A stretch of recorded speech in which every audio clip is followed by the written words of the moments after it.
میرے ساتھ بہت سارے لوگ نا تصویریں کھنچواتے ہیں، حالانکہ میں زیادہ قائل نہیں فوٹو کا، شاید آج تک میں نے ڈیمانڈ نہیں کی کہ میری فوٹو کھینچو، اور ہو سکتا ہے مطلب یہ کنفرم نہیں، لیکن میری دانش بینش میں ایسا نہیں کہ میں نے کبھی اپنے ہاتھ سے فوٹو بھی کھینچی ہے، مزاج نہیں، طبیعت نہیں، دلچسپی نہیں۔ لیکن میرے گاؤں کا ایک موچی ہے، جوتے گانٹتا ہے، اس شخص نے 4 بیٹیاں بیائی ہیں جوتے گانٹ کے، اور میرے ابا جی بتایا کرتے تھے کہ جن دنوں نا دھیلا چونی جوتا گانٹنے، اب تو جوتے کوئی گنڈواتا ہی نہیں، اب تو گانٹنے کا رواج نہیں، اب تو بچے نئے لیتے ہیں، تو جوتا گانٹنے کے لیے جب اس کو دیتے تھے تو چونی اگر اس کی ہوتی تھی نا تو اس کو کہتے تھے نا روپیہ تو رکھ لے، تو کہتا کیوں رکھوں جی، میری چونیاں تو میں نے چونی لے لی، اور ناراض ہو جاتا تھا۔ 4 بیٹیوں کی شادی کی ہے اس نے، پھر اللہ نے اسے عمرہ بھی کرایا، اور آج بھی وہیں بیٹھا ہے۔ تو میں جب گاؤں جاتا تو میں کہتا ہوں چاچا میں تیرے ساتھ تصویر کھنچوانی ہے، تو مجھے کہتے ہیں پتر میرا تو منہ بھی نہیں تو بیا میرے ساتھ فوٹو، تو میں کہتا ہوں یار تو ایک انسان ہے، تو ایک مثال ہے، جس بندے نے ہاتھ پھیلانے سے نفرت کی ہو، اب تو چندہ ہی چندہ رہ گیا، چندہ ہی چندہ، اس کے علاوہ اللہ معاف کرے کوئی دوسری شے۔ میں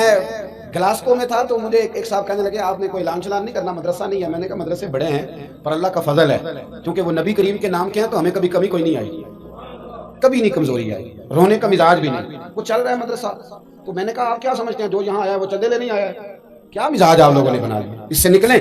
وہ بھی کوئی قومیں ہوتی ہیں جو ہر وقت ہاتھ پھیلا کے رکھتی ہیں، قرآن مجید نے صحابہ کی تعریف کی، لا یسألون الناس الحافا، وہ لپٹ لپٹ کر سوال نہیں کرتے، یہ صحابہ صفا کی بات کی قرآن پاک نے، لپٹ لپٹ کر سوال، خبردار تھوڑے پہ گزارا کرنا سیکھو، عزت کی زندگی جیو گے۔ اور نوجوان بالخصوص یاد رکھیں، اگر وقار سے جینا ہے، سر اٹھا کے جینا ہے اور مطمئن زندگی گزارنی ہے تو پھر اس بات پہ راضی ہو جاؤ جو اللہ نے ہمیں عطا کیا ہے۔ پھر تیرا 5 مرلے کا مکان، اگر تو نے فراڈ کا مکان خریدا ہے نا 6 کنال کا، تو اس سے تیرا 5 مرلے کا وقار والا گھر بڑا شاندار۔ عزت کے ساتھ اگر جینا چاہتے ہو، حاتم تائی سے کسی نے کہا تھا کبھی تو نے اپنے سے بڑا سخی بھی دیکھا ہے؟ حاتم تائی کا نام ہے نا آج تک سخاوت میں، اپنے سے بڑا سخی بھی دیکھا ہے؟ اس نے کہا دیکھا ہے۔ کون سا؟ کہنے لگا میں نے ایک دفعہ اپنے سارے شہر کی دعوت پکائی تو میں چہرے پہ نقاب اوڑھ کے نکلا کہ پتہ کروں کوئی آدمی رہ تو نہیں گیا، تو جب میں جنگل میں گیا تو میں نے ایک بابے کو لکڑیاں کاٹتے دیکھا، سب لوگ اس زمانے کے جتنے پڑھے لکھے شعراء ادیب سب میں نے بلائے، بابا لکڑیاں کاٹ رہا تھا، توجہ ہے میری بات پر؟ کہتے میں اس کے قریب گیا، چہرے پہ نقاب تھا، میں نے کہا بابا جی آپ کو نہیں پتا آج حاتم تائی کی دعوت ہے؟ کہنے لگا بیٹے پتہ ہے، تو میں نے کہا جانا نہیں؟ کہتے بابا نے عجیب جواب دیا، کہنے لگا مجھے نا اپنے ہاتھوں کی کمائی کا چسکا لگ گیا۔ کس کا چسکا؟ ہاں آج کل چسکا یہ ہے کہ کسی کو پارٹی کیسے ڈالنی ہے، کیسے مفت کی روٹی کھانی ہے۔ کس کا چسکا لگ گیا؟ اپنے ہاتھوں کی۔ بولیے۔ میرے نا مدرسے میں ایک لائق بچہ پڑھتا ہے، مالدار گھرانے کا تھا، تو تھوڑی سی نا آپ کو پتہ ہے دوران طالب علمی ہمیں بھی بڑے بہانے آتے تھے تو یہ چیزیں یاد آتی ہیں، تو تھوڑا آگے پیچھے ہوتا تھا۔ مدرسے میں کام ہو رہا تھا تو میں اس کو کھڑکی میں لے کے کھڑا ہو گیا، میں نے کہا بیٹے ایک چیز تجھے دکھانی ہے، جب تیرے سامنے بھنا ہوا گوشت رکھا جاتا ہے تو نخرے کرتا ہے، ادھر بھی آ ایک نظارہ دیکھ۔ مزدور نا سویرے 2 روٹیوں کے بیچ اچار رکھ کے لاتا ہے، اور جب وہ دوپہر کو کھانے لگتا ہے نا میرے بھائی،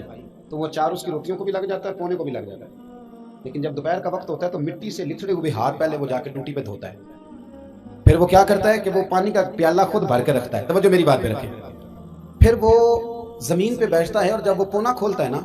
کبھی اسے کھاتے ہوئے دیکھو، یوں محسوس ہوتا ہے کہ دنیا کی ساری نعمتیں اس کے سامنے پڑی ہوئی ہیں،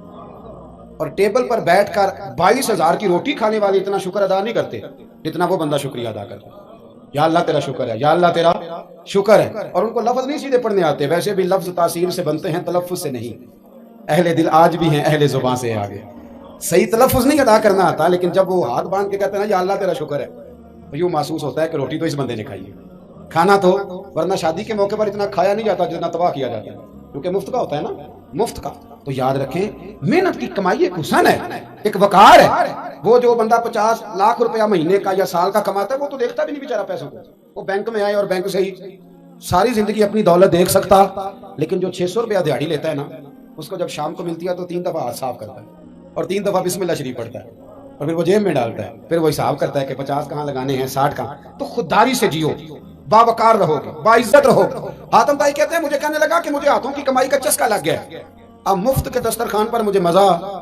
نہیں آتا، تو کہتے میں تو بس اس کا فدائی ہو گیا۔ جب میں واپس آنے لگا تو اس نے مجھے آواز دی، میں واپس پلٹا تو کہنے لگا بیٹا آپ بھی دعوت پہ جا رہے ہیں؟ میں نے کہا ہاں، تو اس نے مجھے 5 دینار نکال کے دیے، کہنے لگا یہ لے جاؤ، حاتم تائی کو نہ دینا، وہاں جو آدمی لنگر پکا رہا نا اسے دے دینا، یار بڑے بڑے لوگوں نے روٹی کھانی ہے، چلو میرا بھی حصہ پڑ جائے گا۔